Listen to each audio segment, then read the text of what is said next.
start.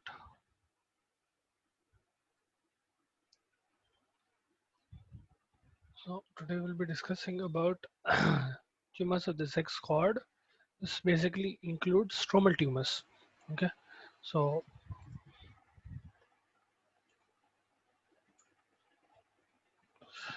these develop from the stroma of the ovary, what is present inside the ovary. Okay, inside the epithelium. Now, sex cord tumors generally constitute around 10% of all ovarian tumors. Okay, so these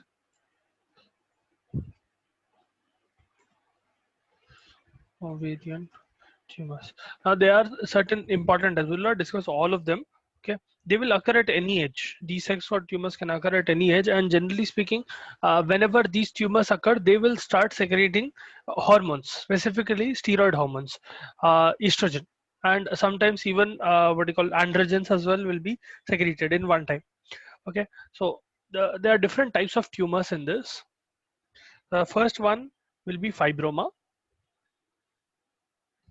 Now, fibroma is a benign tumor. It's a benign non-functioning tumor which will be mainly made up of fibroblast cells.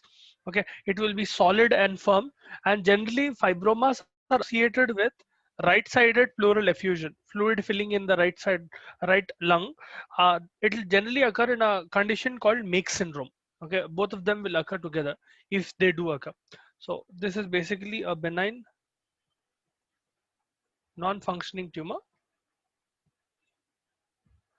okay, made up of fibroblasts.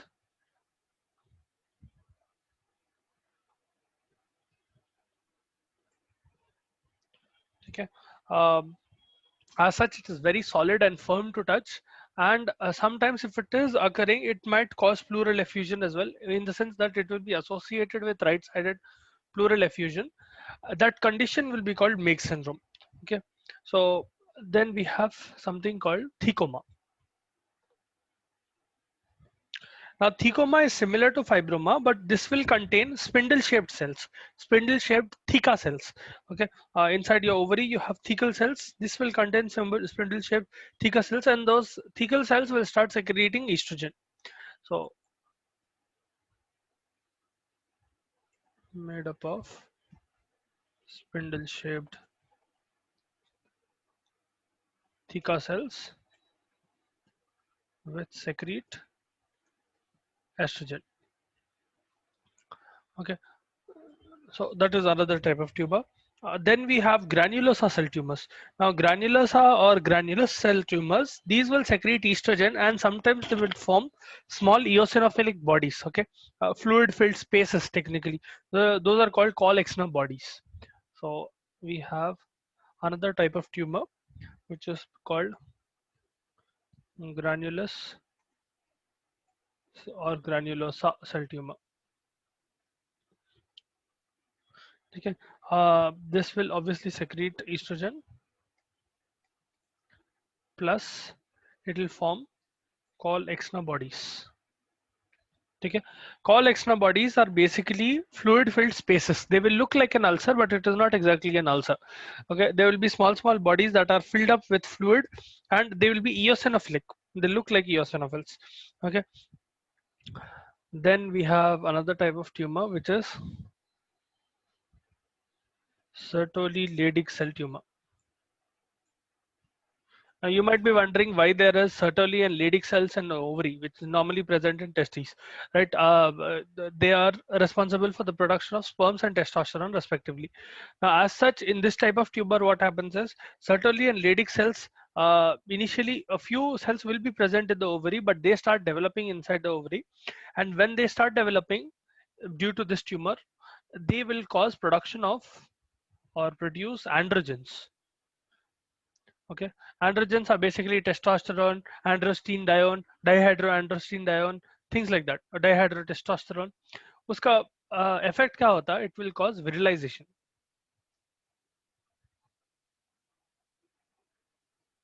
Virilization basically means development of secondary sexual male characters in a female. ठीक है? They will develop what you call facial hair. They will develop hair all over the body. They will their voice will start deepening. ठीक है, they will start having male secondary sexual characters.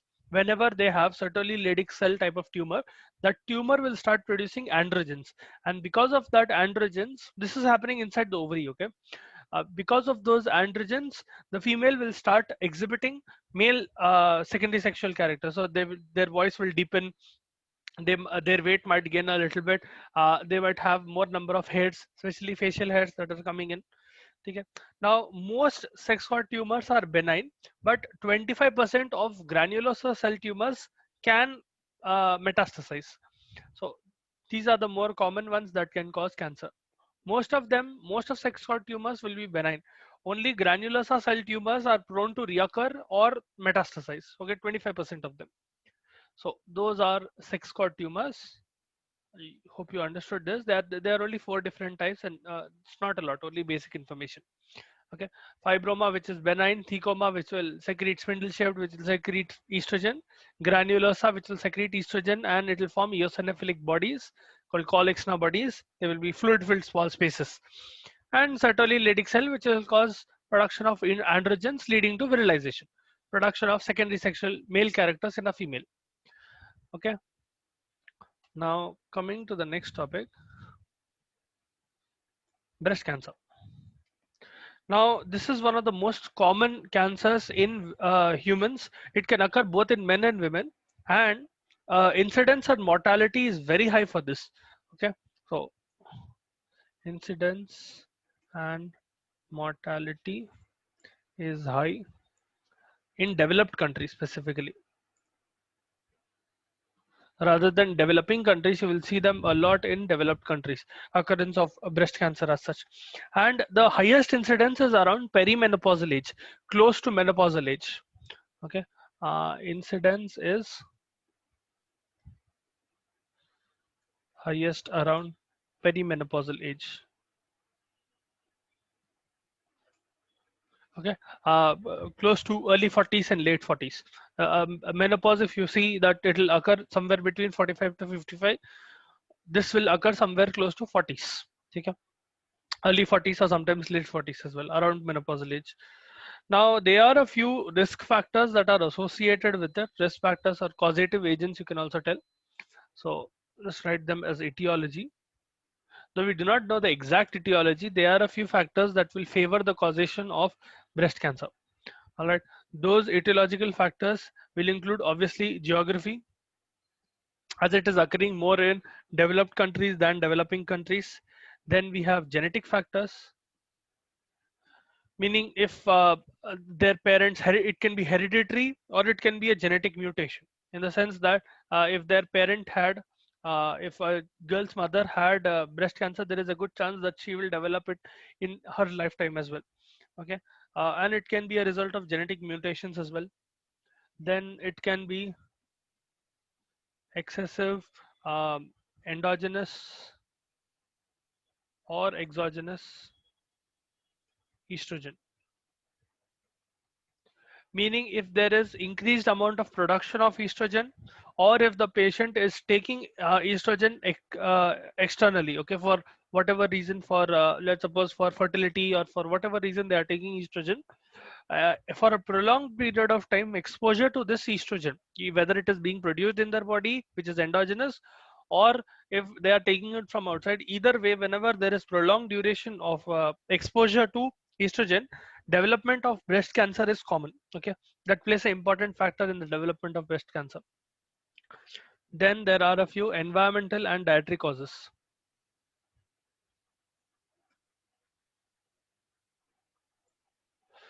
Dietary causes. Now, this will include cigarette smoking, alcohol, high calorie foods, or consuming a large amount of animal fats. Okay, all of these are included in particular causation of breast cancer. Then there is fibrocystic change. Fibro. इसका मतलब यह है, if your breasts or your lungs start developing a fibrocystic disease, cysts that are lined by fibrous tissue.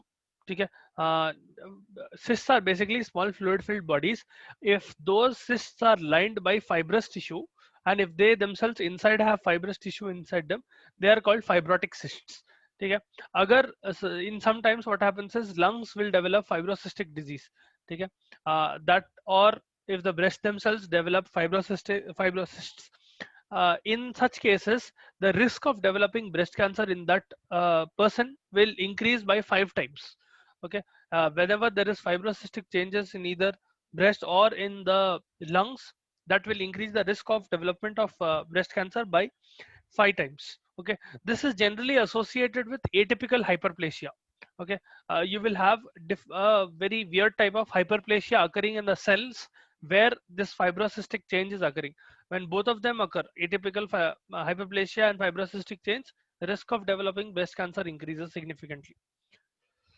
Okay, so these are the causes. Now coming to classification of breast cancer.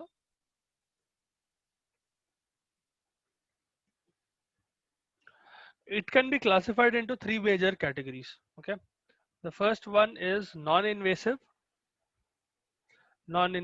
carcinoma. Then we have invasive carcinoma,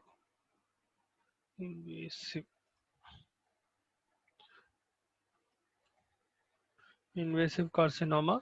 Then we have Paget's disease of the nipple. So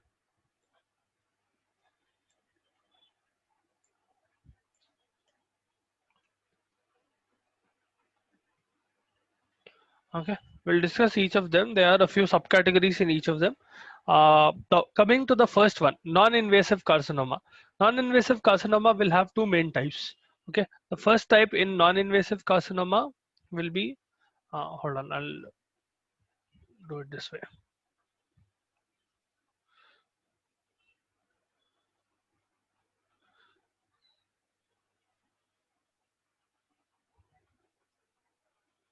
Okay, the first type in this is basically intraductal carcinoma.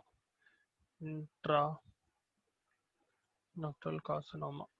Now, as such, see, most of breast cancer, they will develop from, almost 90% of cases of breast cancer develop from the ducts. Okay, you need to know the anatomy of breast a little bit. So I would suggest that you go over the anatomy of breast. What are lobules? What are ducts present in it? Where are the lymph nodes present, and things like that. Now, 90% of cases of breast cancer, they will develop from ducts, specifically ductal epithelium, and 10% of them will develop from lobular epithelium, from the lobes, the epithelium of the lobes. Okay. Now, non-invasive carcinoma is basically the tumor cells that are present within the lobule, or they are present within the duct itself without invasion. They will not spread around and they will not invade into other tissue. Okay, if it is starting in the duct, it will remain only in the duct. If it is starting in the lobule, it will remain only in the lobule. It will not start spreading into other areas. That is non-invasive. Okay, wherever the point of origin, say, it will not move out much. It will only grow around the grow into the point of origin. So let's suppose this is a duct. Okay, 1 second. Let's suppose this is one of those ducts. This granuloma will develop something like this. So let's suppose it is growing like this. It will stay inside the duct. It will not spill out like this. Okay, it will only stay inside the duct and increase its size inside the duct. Now, because it is developing only inside epithelium, it is called carcinoma in situ. If you remember, when we were discussing about neoplasms in the first chapter, I told you about carcinoma in situ, where you have a tumor cell which is surrounded by epithelial cells. Okay, so if you have epithelium like this, let's suppose these are epithelial cells, and one of them in between has become carcinomatous, or it has developed carcinogenicity. ठीक है, the pink represents tumor cells. Okay, अगर ये पूरे cells, see, this tumor is present inside a epithelium, that will be called carcinoma in situ. Okay, so intraductal carcinomas tend to be carcinoma in situ. Okay, nicely sitting inside the epithelial layer of the duct. Okay, mammary ducts specifically, they are confined within longer mammary ducts, and that is why they are called intraductal carcinoma. They're present inside the duct. Now, initially, they will begin with atypical hyperplasia of ductal epithelium. Okay, your ductal epithelium or the epithelium of the ducts will start having increase in number. Okay, hypertrophy is increase in size, hyperplasia is increase in number. Now those cells will start multiplying a lot. Now as such, epithelium does undergo hypertrophy on a regular basis. You know, epithelial cells keep getting sloughed off, and new cells will be replaced. New cell will replace the old cell. That is normal. But यहाँ पर क्या होता है? Atypical hyperplasia होता, wherein that hyperplasia is not stopping. Now, as such, whenever old cells are dying, new cells will replace them. And at one point of time, replication should stop. Hyperplasia should stop. यहाँ पर atypical hyperplasia will occur where that replication is not stopping, and it will soon fill up the duct. Okay, it will fill the duct with tumor cells. Now, clinically, you'll be able to see a palpable mass in almost 30 to 75% of the cases. You will be able to see a mass in the breast that is palpable. Okay, and sometimes in around 30% of the patients there will be nipple discharge. Okay, so intraductal carcinoma will be characterized by or begins with atypical hyperplasia of ductal epithelium.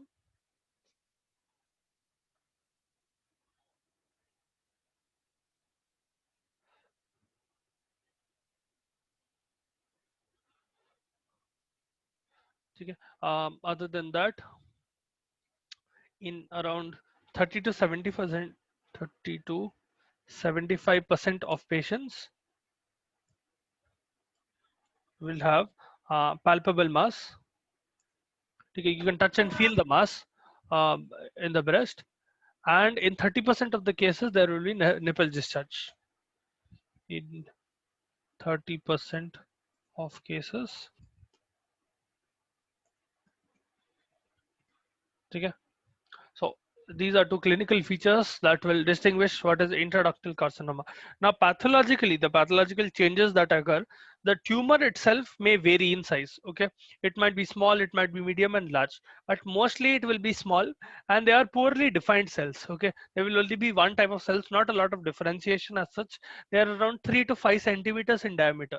Okay, so you can understand they are very, very small cells. If you cut open these cells, you will be able to see that ducts will be dilated because the tumors are what do you call, um, uh, see, if let's suppose this is the duct, this tumor is putting pressure on that duct.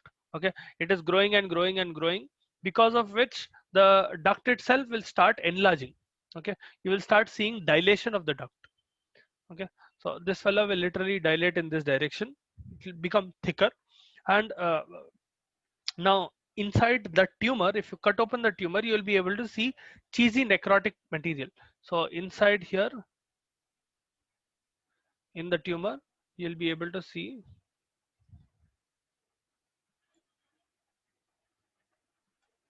something similar to how tuberculosis met tuberculoma looks. Okay, if you remember tuberculosis, there was area of cheesy necrosis, right? Something similar will occur here, wherein if you cut open the tumor, you'll be able to see a cheesy necrotic material. Sometimes what happens is, rather than seeing a cheesy necrotic material, the intraductal tumor might be polyploid. Okay, it might be like a cauliflower. Okay, it will be something like a papilloma. Small papillae will start developing in the inner surface of the duct, and those papillae will be friable, meaning they will crumble on pressure. Okay, they'll be very, very gentle to touch. Something like ash. Okay, if you burn something, what is left ash, usko touch kare to wo crumble ho jati na, it will not stay. That is something which is friable. Friable will be a little bit more rigid than that, but basically not strong enough to what do you call, maintain pressure, or not strong enough to withstand pressure. So two types of things can be seen in the tumor. You can either see cheesy necrotic material, or sometimes the tumor will, no, cheesy necrotic hai bole to it will be small poorly defined mass. Okay, and that mass is around 3 to 5 centimeters in diameter. Or you will see intraductal tumors which are like papillae. Okay, small polyploid papillae which are friable. Now there are four patterns as such tumor cells inside the duct lumina. So this is the lumina of the lumina मतलब उसका duct का lumen. ठीक है, this area of the duct will have four different patterns of cells. Okay, four different patterns of tumors. Now it can be a solid pattern where it is plugging the duct lumina, meaning it is blocking duct. Okay, completely obstructing the duct. This is a solid mass. Okay, that is one pattern. Or it can be a Komodo pattern where there is central necrotic debris. Okay, so Komodo pattern में क्या रहता? I'll just write down the different patterns. First pattern or patterns of intraductal tumors.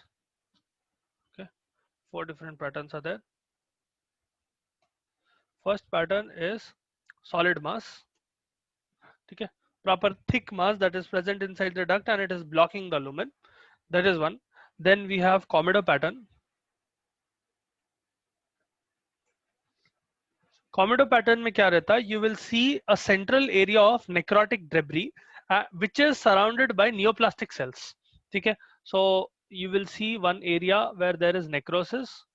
So let's suppose there is this one second. There is this area of necrosis. Okay, and around this area of necrosis you will be able to see cells, neoplastic cells, cells which are forming your tumor. Okay, so inside the structure has died and there is degeneration leading to necrosis. So this is the spot of necrosis, and around that spot of necrosis you will see neoplastic cells, tumor cells. That is Komodo pattern. It can also have a third pattern which is third pattern is papillary.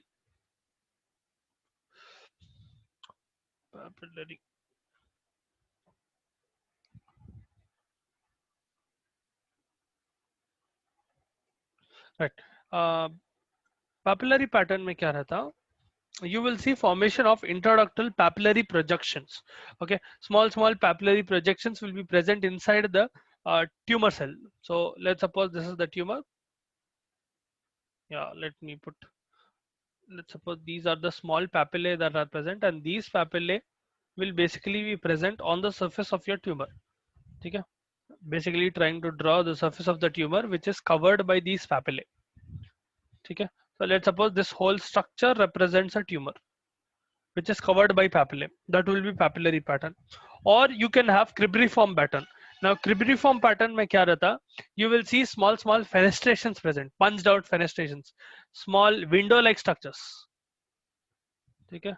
So let's suppose cribriform pattern में this is the tumor, and you will see small structures like this.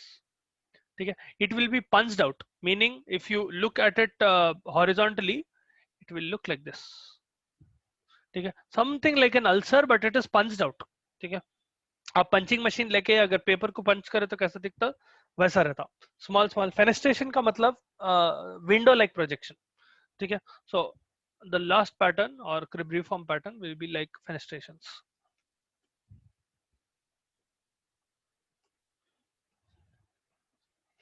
Cribriform pattern will have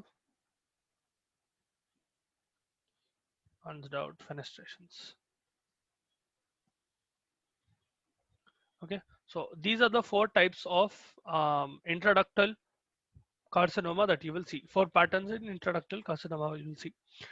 Now the second type in non-invasive carcinoma, this is V. Okay, non-invasive. The second type will be lobular carcinoma. So one is occurring in the duct, the other is occurring in the lobules. Okay. Now lobular carcinoma is not palpable, and it will sometimes it will not be palpable, sometimes it will be visible tumor. Okay. It will vertical. It will be so small that it will not be visible. It is so small that it is not visible at all, and sometimes such patient alone will develop invasive cancer if it is ipsilateral, meaning let's suppose basically near your armpit area. ठीक है, ipsilateral का मतलब it will be closer to your armpit area. ठीक है, in around 25% of the cases. यहाँ पर in 25% of the cases ipsilaterally a tumor will develop in generally around 10 years. ठीक है, once it will start off in the lobule and it will start growing ipsilaterally, wherein within 10 years you will start seeing tumors which are present in that side. Okay, invasive tumor. Initially it will start off as a non-invasive. Lobular carcinoma is a non-invasive tumor. As it keeps going on, in 10 years that fellow will become invasive tumor. Okay, so let's write down, may become invasive in 25% of cases ipsilaterally. ठीक है, ipsilateral is basically 45 degrees. ठीक है, side में almost towards the lateral, but around 45 degrees, 45-60 degrees angle ipsilaterally in 10 years. Okay, once non-invasive tumor starts or non-invasive carcinoma starts in the lobule, after that 10 years it will take for the tumor to develop into invasive cancer. Now, as such, the pathological changes that you will see is that it is characterized by filling up of terminal ducts. So the terminal ducts, terminal ductules and acini that are present in your breast, they will be filled up with uniform cells, and those cells will not exactly be cohesive. They'll be loosely placed. So you basically have a bunch of cells which are loosely packed. Okay, and these will be present around your acini, they'll be present around your terminal ducts, they'll be present terminal duct but closer to the this thing nipple. Okay, terminal ducts or ductules. Okay, the smaller ducts that are present from your ducts, usko ductule bolte hain, or acini. वहां पर these uniform cells, uniform size cells will be there, but they'll not be cohesively placed. Their pattern will be irregular. Okay, loosely placed, and these cells generally have a very small rounded nucleus. Okay, and they will not have a distinct cytoplasmic margin. Now inside a normal cell, if you see a cell like this, let's suppose this is a normal cell. One second, let me draw it a little better. Let's suppose this is a normal cell. You'll be able to see the margins of your cytoplasm. कहाँ से कहाँ तक जा रहा. Okay, let's suppose these are the margins of your cytoplasm. Now, in such cells where tumor is occurring or these neoplastic cells, you will not be able to see clear margins. Okay, cytoplasm will spill out in this area as well. Okay, so it will look something like this, and it will generally tend to have a very small rounded nucleus. You know, your nucleus should generally be oval in shape. Okay, यहाँ पर it will be small and rounded. So that is lobular carcinoma. The more important one will be intraductal. Lobular carcinoma will not occur as such, but if it does occur, it will be like this. Okay. So now coming to invasive carcinoma, these are all confined in the ducts or they are confined in the space of the acini or lobules. Okay. That is why they are called non-invasive. Invasive will spill into other areas.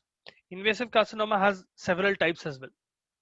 So now coming to invasive carcinoma, the first type of invasive carcinoma will be infiltrative duct carcinoma. Infiltrative or invasive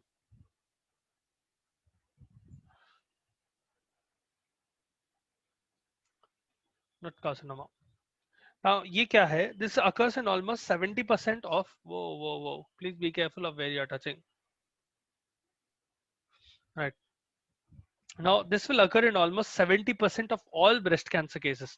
Okay. If you see 1,000 cases of breast cancer, 70% of them will be because of this infiltrative duct carcinoma. Avani, please be careful where you are touching the screen. Right. Now, clinically, most of these infiltrative carcinoma will have a very hard consistency. Okay, if you touch it, they'll be very hard, and the tumor itself will be very hard. This is specifically because it is made up of collagen. Okay, it will be collagenous stroma that is present in that is making up the tumor, and generally it is associated with retraction of the nipple. So nipple rather than being outside, it will get retracted inside. Okay, inside the breast, and it will get attached to the tumor. Okay, inside the underlying chest wall. what will happen is that nipple will go inside and the mass will be very very hard to touch. Okay, that is mainly because that tumor is made up of, or the stroma of the tumor, the inner lining of the tumor is collagenous. It is made up of collagen. Now the pathological changes associated with intraductal invasive intraductal carcinoma is that the tumor will be irregular in shape. So one thing is that tumor is collagenous, hence hard to touch. Okay, and it will lead to retraction of nipple. Oh dear. Right. Now, as I was telling, the pathological changes that you will see is that tumor is irregularly shaped, and it will generally be around 1 to 5 centimeters in diameter. 1 to 5 centimeters in diameter. Okay. Now, as such, if you cut open the tumor, okay, it will be so hard that it will make grating sounds. Okay, it will seem like you are cutting into something very very hard, because it is purely made up of collagen. It will be very hard to touch, and if you try to cut open the tumor, it will make grating sounds. Okay, but if you end up cutting the tumor, you will be able to see that the surface of the tumor will be grayish white or yellowy color, yellowish white in color, and it will extend irregularly into surrounding fat. So you know that inside the breast there will be lobules, there will be ducts, and there will be surrounding fat tissue. Now what will happen is, because this is an invasive type of tumor, this tumor as it keeps growing, it will start spreading into the fat, it will start pushing inside the fat. Okay, and microscopically if you look inside the tumor, these neoplastic tumor cells, they will form solid nests, cords, which are poorly formed glandular structures basically. Okay, sometimes you will also see them present or invading into the ducts. So these are basically uh, grayish white to yellowish white in color. Okay, and neoplastic cells will basically form, neoplastic cells form solid nests. Okay, or they will form cords which are glandular. Okay, they will develop from glandular structures, and sometimes have intraductal foci, meaning they are intraductal foci, meaning they will invade into your ducts as well. Okay, here it is mainly starting off in the duct, but it will start invading into other ducts, surrounding ducts. Okay, not in the same duct. बाजू के ducts में जाता, fat tissue में invade करने लगता. So let's suppose this is the type of tumor. As it keeps growing, it will start pushing into the surrounding areas. Okay, that is why it is invasive type of tumor. We'll continue with the other invasive carcinomas tomorrow. All right. Have a little bit of time left.